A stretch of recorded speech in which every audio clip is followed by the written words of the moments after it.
These Christmas decorations set up just days ago by their son.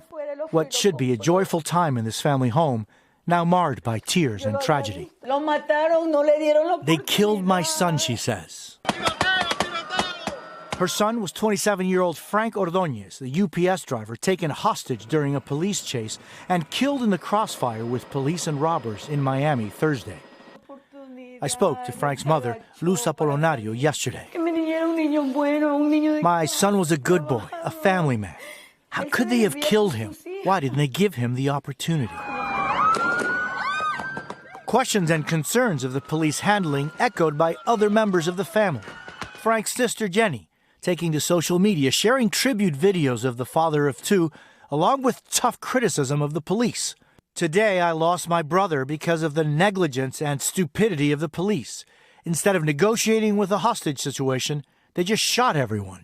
Our job and our mission that day was to prevent further injuries, further casualties from occurring, and the worst case scenario happened. And now we have law enforcement personnel in our communities that are going to have to carry this weight with them for the rest of their lives. It's all devastating for Frank's mother and her family, who faced their first Christmas without their son. He looked forward to Christmas. He said, "Mom, we're all going to be together this time. My life is gone with him." Frank will be laid to rest on Monday.